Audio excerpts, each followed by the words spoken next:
इंसान की बर्बादी के कई कारण हो सकते हैं, लेकिन कुछ मुख्य कारण ऐसे हैं जो हर किसी को प्रभावित कर सकते हैं। इन कारणों को जानकर हम अपने जीवन को बेहतर बनाने के लिए कदम उठा सकते। आज की कहानी एक साधु की कहानी है। आज मैं आपको यह कहानी बताने जा रहा हूं कि इंसान की ऐसी कौन सी गलतियां होती हैं जो इंसान को बर्बाद कर देती है। अगर हम अपनी बर्बादी का कारण जान लें तो हम अपने जीवन को खुशहाल बना सकते हैं। बहुत समय पहले की बात है। एक नगर में एक धनी सेठ रहा करता था। उस सेठ के पास सभी प्रकार की सुख सुविधाएं थीं, लेकिन उसका कोई संतान नहीं थी। संतान के दुख में वह हमेशा चिंतित रहता था। फिर एक दिन उसे पता चला कि उसकी पत्नी गर्भवती है और वह अपनी पत्नी का बहुत ख्याल रखता था। इसलिए एक दिन उसके घर एक बेटे का जन्म हुआ। पुत्र के जन्म से सेठ बहुत खुश हुआ, कोई कसर नहीं छोड़ी। उसका बेटा देखते ही देखते बड़ा हो गया। तब सेठ ने अपने बेटे को गुरुकुल भेजने का फैसला किया ताकि वह पढ़ लिख कर विद्वान बन सके। ज्ञान प्राप्त करने हेतु गुरुकुल भेज दिया था। गुरुकुल में वह बच्चा अच्छे से पढ़ाई करता था और अपने गुरु की सभी आज्ञाओं का पालन करता था। ऐसे में वह बच्चा धीरे धीरे वहां का सबसे होनहार छात्र बन गया। गुरुकुल में बालक ने सभी वेद, पुराण और शास्त्रों का अध्ययन किया और एक महान विद्वान बन गया।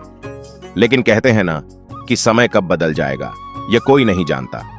ऐसे ही one दिन किसी प्राकृतिक आपदा के कारण उसके माता पिता की मृत्यु हो गई। और जब उसके माता पिता की मृत्यु हुई तो बच्चे की शिक्षा पूरी नहीं हुई थी। और जब बच्चे ने खबर सुनी कि उसके माता पिता अब इस दुनिया में नहीं है और उसका सब कुछ बर्बाद हो गया है, तो लड़का इस सांसारिक मोह में बह गया। इसके बाद लड़के ने कहा कि गुरुकुल से अपनी शिक्षा पूरी करने के बाद वह अपना पूरा जीवन लोगों की भलाई में बिताएगा।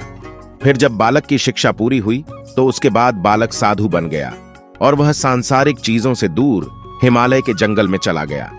अध्यापन को विश्राम देते हुए समय के साथ उनके सन्यासी की चर्चा चारों ओर होने लगी और दूर दूर से लोग उनके पास शिक्षा लेने के लिए आने लगे और बहुत से लोग अपनी समस्याओं का समाधान पाने के लिए भी उनके पास आने लगे।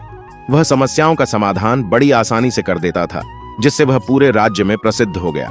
परंतु जिस नगर में वह रहता था वहां का राजा क्रूर व्यक्ति था। जब राजा को साधु के बारे में पता चला तो उन्होंने साधु से मिलने का फैसला किया। अगली सुबह राजा साधु से मिलने के लिए अपने महल से निकल गया और फिर वह उसकी कुटिया की ओर गया। और वहां पहुंचकर राजा ने जब उसे साधु के रूप में देखा तो वह उसे देखता ही रह गया। उसके चेहरे पर एक अलग ही तेज था। जब वह साधु के पास पहुंचा तो उसे असीम शांति का अनुभव हुआ। साधु को प्रणाम किया और उसके पास बैठ गया और उससे बातें करने लगा। वह राजा पहली ही मुलाकात में साधु के व्यक्तित्व से इतना प्रभावित हुआ कि उसी समय से उसने अच्छाई के रास्ते पर चलने का फैसला कर लिया। और वह सोचने लगा कि इतनी सी मुलाकात में यह साधु मुझे इतना बदल सकता है तो यह हमेशा रहेगा। यदि तुम मेरे साथ रहोगे तो मेरा जीवन बदल जाएगा। और यह सोचकर राजा साधु से अपने महल में चलने का अनुरोध करने लगा। राजा का आग्रह सुनकर साधु माना नहीं कर पाया और वो राजमहल चलने को तैयार हो गए। तब राजा साधु को महल की ओर ले गए। महल पहुंचकर राजा ने साधु की बहुत खातिरदारी की और उसके बाद राजा ने साधु को एक दाहिने कमरे में भोजन कराया। भोजन के समय साधु ने राजा को धन्यवाद दिया और राजा से जाने की अनुमति मांगी। यह सुनकर राजा ने कहा कि आप हमारे बाग में जब तक चाहे तब तक रह सकते हैं। आपको यहाँ किसी भी प्रकार की असुविधा नहीं होगी और आप यहाँ रहेंगे तो हमारे लोगों को भी अच्छा लगेगा और हमें भी अच्छा लगेगा। यह सुनकर साधु ने राजा का प्रस्ताव स्वीकार कर लिया। राजा के आदेशानुसार सेवकों ने एक सुंदर कुटिया बनाई। उसके बाद साधु उसी कुटिया में रहने लगा। राजा ने उनकी बहुत सेवा की, लेकिन कई वर्षों के बाद राजा और रानी को किसी जरूरी काम से दूसरे राज्य में जाना पड़ा। लेकिन उन्होंने साधु की सेवा के लिए एक सेवादार नियुक्त कर दिया। लेकिन राजा के जाने के बाद वह सेवादार बीमार पड़ गया और अपने घर चला गया और कभी लौटकर वापस नहीं आया। तो साधु को गुस्सा आ गया और उसने राजा को खूब खरी खोटी सुनाई और राजा से कहा कि जो जिम्मेदारी आप पूरी नहीं कर सकते वह जिम्मेदारी आप क्यों लेते हो। तब राजा ने साधु से पूछा और कहा कि गुरुदेव, क्या मुझसे कोई गलती हो गई है तो इसके लिए मैं आपसे क्षमा मांगता हूं। कृपया मुझे क्षमा करें और क्रोध शांत करें और बताएं कि क्या हुआ था। यह सुनकर साधु ने उससे कहा कि तुम्हारे जाने के बाद मुझे यहाँ किसी ने भोजन नहीं दिया और मुझे कई दिनों तक कष्ट सहना पड़ा। यहाँ आकर मैं भूखा रहा और किसी ने मुझसे मेरा हाल भी नहीं पूछा। ये सुनकर राजा ने साधु से माफी मांगी और कहा कि आज के बाद ऐसी गलती नहीं होगी। फिर कुछ देर बाद मामला शांत हुआ। जब राजा और साधु के बीच बातचीत चल रही थी, रानी भी छुप कर सुन रही थी। यह सारी बातचीत उसके बाद राजा ने उस साधु को शिकायत का मौका नहीं दिया और उसकी खूब सेवा की। लेकिन कुछ दिनों के बाद राजा को किसी जरूरी काम से अपने राज्य से बाहर जाना पड़ा। लेकिन इस बार राजा ने राज्य से बाहर जाने से पहले अपनी रानी से कहा कि जब तक मैं ना आऊं तब तक तुम स्वयं ही उस साधु की देखभाल करोगी। यह सुनकर रानी बोली, हाँ महाराज, आप अवश्य जाइए, मैं साधु महाराज की अच्छी देखभाल करूंगी। बाद में रानी प्रतिदिन भोजन बनाकर साधु महाराज के पास भेजती थी। लेकिन एक दिन रानी स्नान करने चली गई और साधु को भोजन देना भूल गई। भोजन क्यों नहीं आया? इसके बाद साधु ने सोचा कि वह स्वयं महल में जाकर देखेगा कि अब तक भोजन क्यों नहीं आया, और फिर वह महल में पहुंच गया। जब वह महल के अंदर पहुंचा तो वहां उसकी नजर रानी पर पड़ी। रानी के लंबे लंबे घने काले बाल जो कि उसकी कमर पर लहरा रही थी, उसकी कजरारी आंखें जो देखने मात्र से ही घायल कर दे, उसकी हिरानी जैसी चाल, रानी के इतने सुंदर रूप को देखकर साधु चकित हो गया और रानी की सुंदरता साधु के मन में घर कर गई और वह वहां से बिना कुछ कहे ही अपनी कुटिया में लौट आया। साधु रानी के रूप की सुंदरता को भुला ना सका और वह खाना पीना छोड़कर अपनी कुटिया में पड़ा रहा। उसने कई दिनों तक कुछ भी नहीं खाया, जिस वजह से वह बहुत कमजोर हो गया।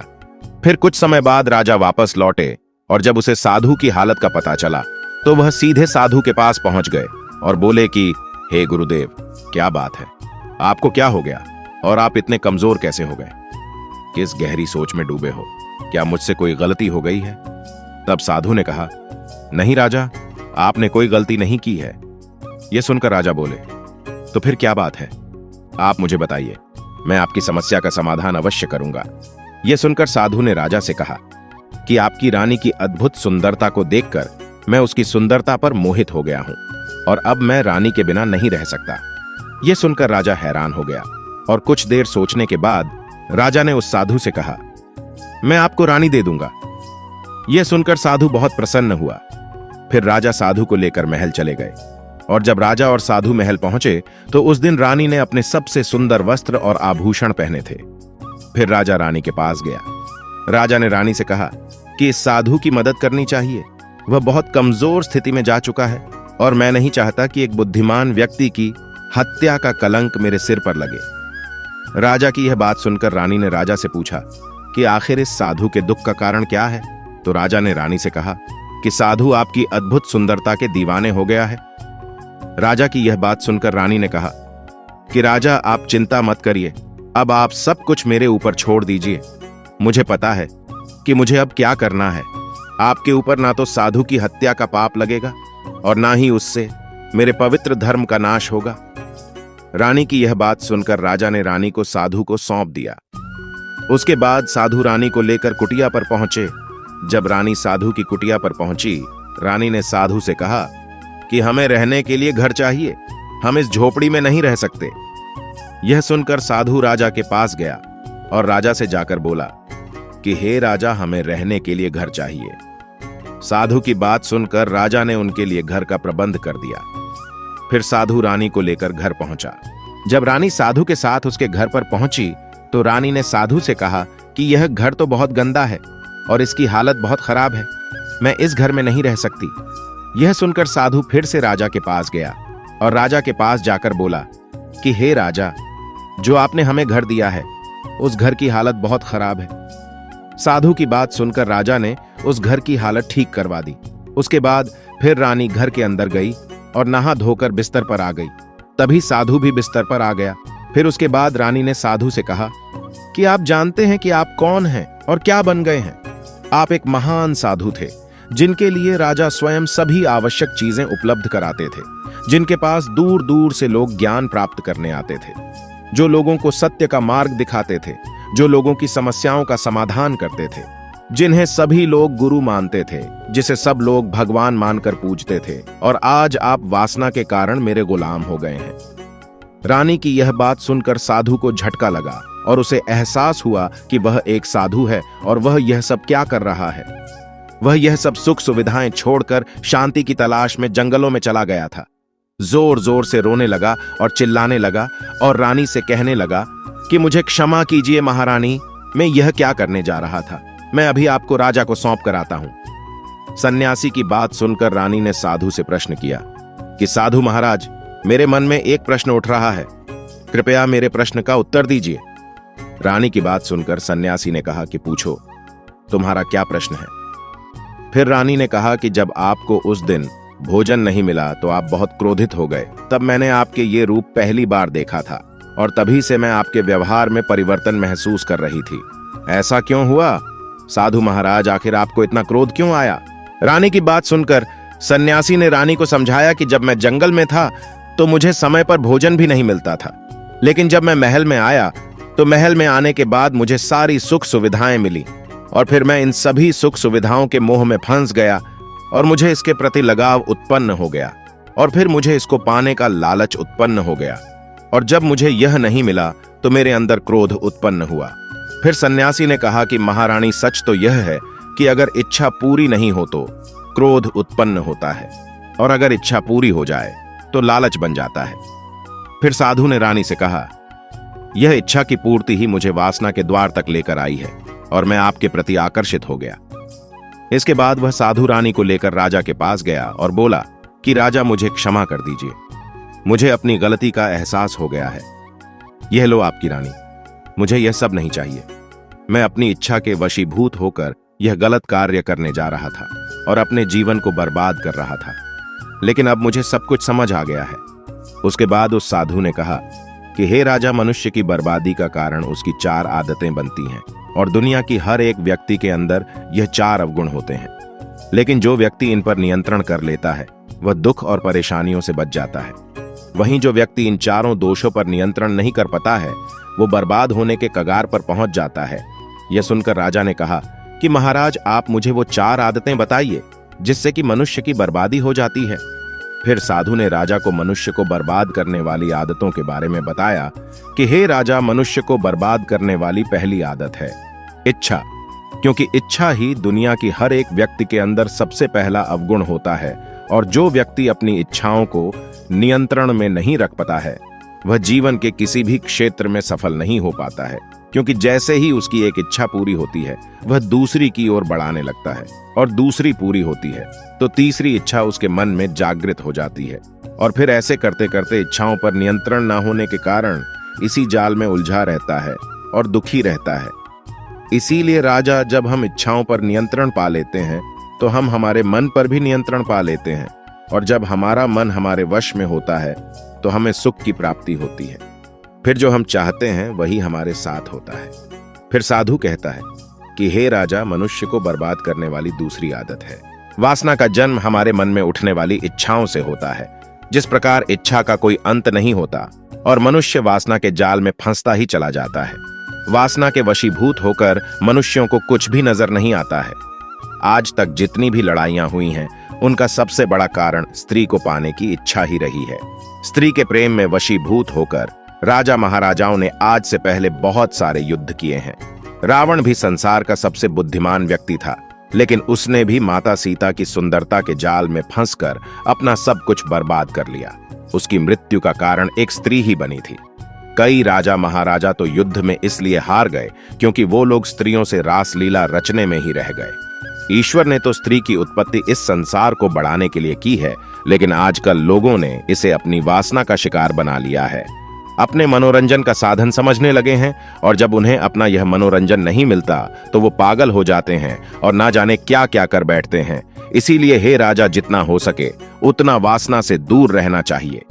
फिर साधु कहता है कि हे राजा, मनुष्यों को बर्बाद करने वाली तीसरी आदत है क्रोध, क्योंकि जब मनुष्य की वासना की पूर्ति नहीं होती है तो उसके अंदर क्रोध उत्पन्न हो जाता है और जब व्यक्ति को क्रोध आता है तो उस पर उसका नियंत्रण नहीं होता है और फिर वो क्रोध में आकर कहीं गलत निर्णय ले लेता है।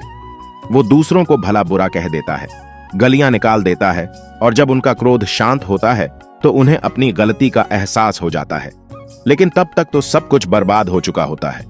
क्रोध के कारण मनुष्य के कई बने बनाए काम भी बिगड़ जाते हैं। जब मनुष्य के भीतर क्रोध उत्पन्न होता है तो वह अंदर से बहुत कमजोर हो जाता है और एक कमजोर मनुष्य कुछ भी नहीं कर सकता है। उसे कभी भी सफलता हासिल नहीं हो सकती। क्रोध हमारे भीतर तनाव को उत्पन्न करता है, और अगर एक बार हम तनाव में चले गए तो हमारा पूरा जीवन बर्बाद हो जाता है। फिर साधु कहता है कि हे राजा, मनुष्य को बर्बाद करने वाली चौथी आदत है लालच। हे राजा, लालच का फल सदैव बुरा होता है। लालच में पड़कर हम बहुत से लोगों का बुरा कर देते हैं। हर मनुष्य के जीवन में कभी ना कभी ऐसे लालच अवश्य आते हैं जब वह लालच कर बैठता है और अधिक पाने की लालसा में वह कुछ ऐसा कर बैठता है जिससे जो उसके पास था वह उसे भी गंवा देता है। क्योंकि जैसे ही व्यक्ति की एक इच्छा पूरी होती है, उसका लालच बढ़ जाता है और उसके मन में और कई लालच जन्म लेने लगती है। जो व्यक्ति लालच करता है वह कामयाबी से कोसों दूर रहता है, क्योंकि एक ना एक दिन लालच का दुश्मन सामने आता ही है। अगर हम समय रहते ही लालच को त्याग दें और उसकी जाल में न फंसें तो हम एक सफल व्यक्ति अवश्य बन सकते हैं। फिर अंत में साधु राजा से कहता है कि हे राजा, अगर मनुष्य चारों आदतों को छोड़ देता है तो उसे जीवन में सफल होने से कोई नहीं रोक सकता। जो इन आदतों को नहीं छोड़ता है उसे जीवन में बर्बाद होने से कोई नहीं रोक सकता। मैं एक साधु होकर इसकी जाल में फंस गया था, तो सामान्य मनुष्य तो इससे बच नहीं सकता। इसीलिए हे राजा, मनुष्यों को इन आदतों से हमेशा बचना चाहिए। तो साथियों, ये वीडियो आपको कैसी लगी? मैं उम्मीद करता हूं इस वीडियो से आपको बहुत कुछ सीखने को मिला होगा। अपनी राय कमेंट बॉक्स में दें। फिर मिलते हैं अगले वीडियो में। जय हिंद।